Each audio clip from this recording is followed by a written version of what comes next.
বিসমিল্লাহির রহমানির রহিম। আমরা পূর্বের ক্লাসে আইএস কার্ভের পরিচয়, তারপর ইন্টারেস্ট রেট, ইনভেস্টমেন্টের মধ্যকার সম্পর্ক, তারপর আইএস কার্ভের চিত্র কীভাবে আঁকতে হয়, কীভাবে আইএস কার্ভের চিত্রটা হয় ওইটা আমরা দেখেছিলাম। তো আজকের ক্লাসে আমরা ডেরিভেশন অফ আইএস কার্ভ দেখব। প্রথমত অফ আইএস কার্ভ। আচ্ছা, প্রথমত আমরা বলেছিলাম আইএস কার্ভ গুডস মার্কেটের সাথে সম্পর্কিত, আর এলএম কার্ভ মানি মার্কেটের সাথে সম্পর্কিত। তো আইএস কার্ভ কখন হয়? যখন গুডস মার্কেট ইন ইকুইলিব্রিয়াম, মানে গুডস মার্কেট যখন ইকুইলিব্রিয়ামের মধ্যে থাকে। তো ইকুইলিব্রিয়ামের মধ্যে কখন থাকে? যখন টোটাল প্রোডাকশন এবং টোটাল স্পেন্ডিং সমান হয়। তো এটা আমরা সূত্রের মাধ্যমে প্রমাণ করতে চাই, সূত্রের মাধ্যমে দেখাতে চাই, তাহলে জিনিসটা এভাবে হয়: y equal to C plus I plus G. হ্যাঁ,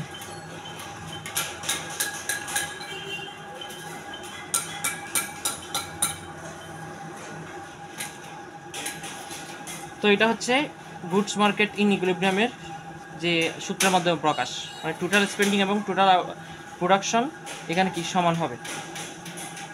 তো এখানে ওয়াই দ্বারা আউটপুট অথবা ন্যাশনাল ইনকাম বোঝাই, আর এখানে সি দ্বারা কনজাম্পশন, ইনভেস্টমেন্ট, গভর্নমেন্ট এক্সপেন্ডিচার বোঝাই। তো এখন আমরা এখানে একটা জিনিস যোগ করব, প্লাস নেট এক্সপোর্টটাও যোগ করব। কারণ নেট এক্সপোর্ট আমরা যোগ করতেছি এই কারণে, এটা আমরা ওপেন ইকোনমি হিসেবে ধরতেছি। যখন ক্লোজড ইকোনমি হবে, বদ্ধ ইকোনমি, তখন নেট এক্সপোর্ট ইকুয়াল টু 0 হয়। তো এই কারণটা আমরা লিখি না, কিন্তু যখন আমরা ওপেন ইকোনমি হিসেবে হিসাব করব, তখন নেট এক্সপোর্টটা লিখব। আচ্ছা, এখন আমরা ডেরিভেশন অফ আইএস কার্ভের দিকে যাচ্ছি। প্রথমত আমরা খেয়াল করি সি কনজাম্পশন ইকুয়াল টু কি। এখানে ভিতরে কিছু সূত্র আছে। Consumption equal to C bar autonomous consumption plus MPC national income. আচ্ছা, আমরা অটোনোমাস কনজাম্পশন বলতে কি বুঝি? মানে অটোনোমাস বলতে আমরা এটা কি বুঝি? আমরা বুঝি মানে আয় না থাকলেও কিছু প্রয়োজনীয় জিনিস আছে, যেগুলো মানে কিছু প্রয়োজনীয় খরচ আছে যেগুলো মানুষ করবে। হ্যাঁ, ওইটা হচ্ছে অটোনোমাস কনজাম্পশন। মানে এটাতে ইন্টারেস্ট রেট কোনো ধরনের প্রভাব ফেলে না, এটা মানে মানুষ মাস্ট খরচ করবেই, সোজা কথায় এটা হচ্ছে। তাহলে C equal to autonomous consumption plus MPC, এটা হচ্ছে এমপিসি মার্জিনাল প্রোপেনসিটি কনজিউম, আর এটা হচ্ছে ন্যাশনাল ইনকাম। ওকে, এরপরে আমরা যাই investment equal to autonomous investment minus BI. এটা আমরা পূর্বের ক্লাসে এর পরিচয় বলছিলাম, তাহলে আশা করি আজকে বলতে হবে না। তাহলে government equal to autonomous government expenditure, আর এনএক্স মানে নেট এক্সপোর্ট, এটাকে আমরা অটোনোমাস নেট এক্সপোর্ট ধরি যেহেতু ওপেন ইকোনমি। আর এটা কেন ধরলাম? সরকারের খরচ মানুষের আয়ের উপর নির্ভর করে না। আচ্ছা, তাহলে আমরা মূল এই সূত্রের মধ্যে চলে যাই। তাহলে ওয়াই লিখলাম ইকুয়াল টু, তাহলে সি ইকুয়াল টু এটা লিখে দিব আমরা, C bar plus C Y. হ্যাঁ, তারপর ব্র্যাকেট দিলাম, আই এর জায়গায় প্লাস আই এর জায়গায় এটা লিখে দেবো I bar autonomous investment minus BI plus government expenditure, তারপর এটা। ঠিক আছে, এরপরে কী করবো? এগুলো সব যুগের মধ্যে আছে, ঠিক আছে। এরপরে কী করবো? ওয়াই মাইনাস এই সি ওয়াই, মানে ওয়াই যেগুলোতে আছে আমরা ওইগুলো এক পাশে নিয়ে আসবো। এই national income minus C Y, এটা যেহেতু প্লাস আছে সেটা বোঝাতে হবে না। তাহলে C bar plus I minus minus BI plus, হ্যাঁ বলতে হবে না, করে ফেলি। এরপরে ইকুয়াল টু এই বিআইটাকে আমি একদম লাস্টে নিয়ে যাব,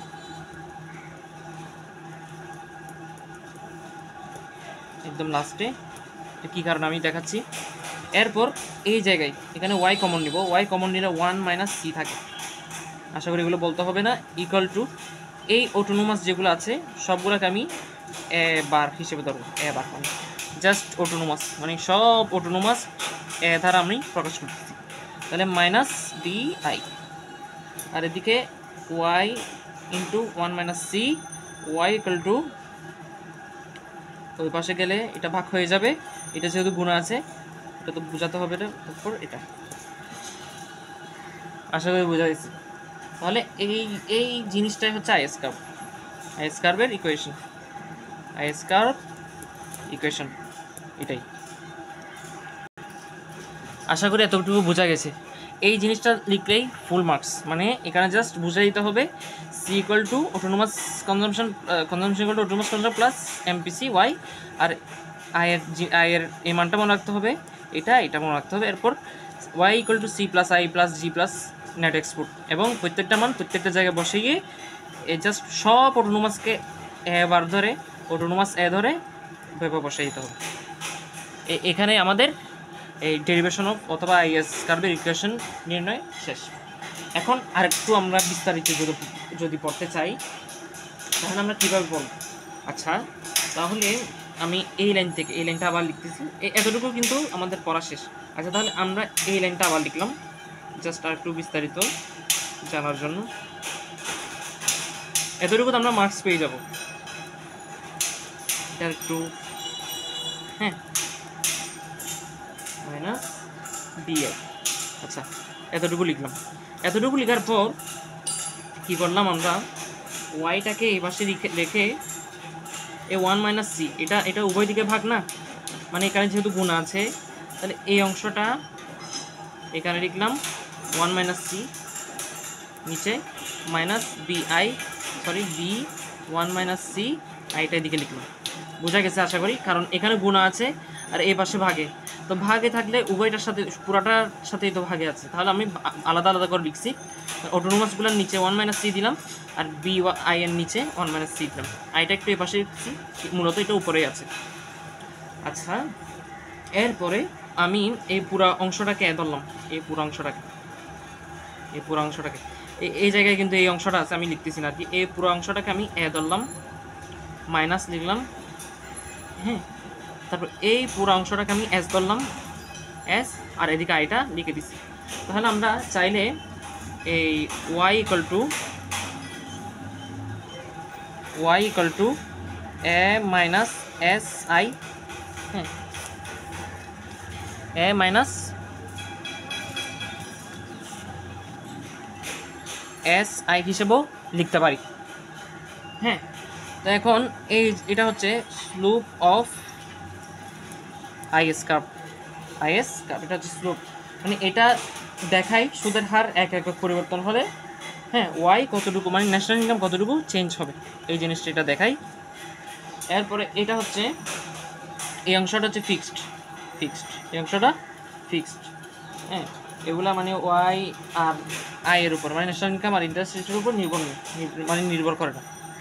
আশা করি এতটুকু বোঝা গেছে। তাহলে আমরা Y equal to A minus S I, এই সূত্রটাকে এভাবেও আমরা চাইলে কী করতে পারি, প্রকাশ করতে পারি, Y equal to A minus S I. তাহলে এই জিনিসটা দেখলে আমরা ভয় পেয়ে যাব না, কারণ এটা আমাদের এই পূর্বে যে ডেরিভেশনটা দেখাচ্ছে ওইটা থেকে এটা উৎপন্ন হয়েছে এই জায়গাটায়। আচ্ছা, এরপর আরেকটা জিনিস দেখি, একটু বেসিক ক্লিয়ার করি। আমরা তো এখন বের করলাম Y equal to A minus S I, হ্যাঁ, এটা আমরা অলরেডি বের করছি। তাহলে এটা কীভাবে বের করছি আমি দেখাইছি। এখন আমাদের প্রশ্ন হচ্ছে, আমরা ছোটো থেকে পড়ে আসছি ইকুয়েশনের ব্যাপারে, যেহেতু আছে এটা সমানুপাতিক, মানে ওয়াই বাড়লে, হ্যাঁ, ইন্টারেস্ট রেট বাড়বে এই সূত্র অনুযায়ী, ঠিক আছে। তো মূলত এটা ভুল কেন আমি এটা জানি। আমাদের প্রথমে কিছু জিনিস জানতে হবে, হ্যাঁ। আই মানে ইন্টারেস্ট রেট লিখলাম, ওকে, এদিকে ইনভেস্টমেন্ট লিখলাম, এদিকে আউটপুট লিখলাম। আচ্ছা, যখন ইনভেস্টমেন্ট বাড়বে, সরি ইন্টারেস্ট রেট বাড়বে, ইনভেস্টমেন্ট তখন কমে যাবে, এটা আমাদের জানা থাকতে হবে। ইন্টারেস্ট রেট যখন বাড়বে ইনভেস্টমেন্ট তখন কমবে, এবং ইনভেস্টমেন্ট কমার কারণে ন্যাশনাল ইনকামও কমে যাবে, আউটপুটও কমে যাবে। একইভাবে ইন্টারেস্ট রেট যখন কমবে ইনভেস্টমেন্ট বাড়বে, এবং ইনভেস্টমেন্ট বাড়ার কারণে আউটপুট বেড়ে যাবে। তাহলে আয় বাড়লে, ইন্টারেস্ট রেট বাড়লে ওয়াই কমে, আয় বাড়লে ওয়াই কমে, আর আয় কমলে ওয়াই বাড়ে। কিন্তু এখানে আমরা দেখতেছি ওয়াই আই বাড়লেও ওয়াই বাড়তেছে, আই কমলেও ওয়াই বাড়তেছে এই সূত্র থেকে। হ্যাঁ, কিন্তু এটা আমরা অনেকে এটা মনে করে মানে এই সূত্র থেকে মানে এটা প্রমাণ করতে চায় আর কি, এটা ভুল। তো এখন আমরা এটা দেখব Y equal to A minus S I. তাহলে এখানে আই এর আগে একটা মাইনাস আছে।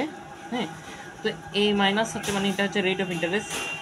তো এটা দ্বারা বোঝাচ্ছে রেট অফ ইন্টারেস্ট যত বাড়বে, হ্যাঁ, মাইনাস অংশ তত বড় হবে, মানে এটা যত বাড়বে মাইনাসের এই অংশটা তত বড় হবে এবং ওয়াই কমতে থাকবে। আচ্ছা, এটা আমরা একটা উদাহরণ দিয়ে বুঝালে এটা আরও ইজিলি বোঝা যাবে।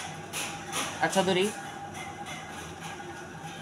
Y equal to 800 minus 25 I. হ্যাঁ, আচ্ছা, তো আচ্ছা এখানে আমি I equal to interest rate 4 ধরলাম,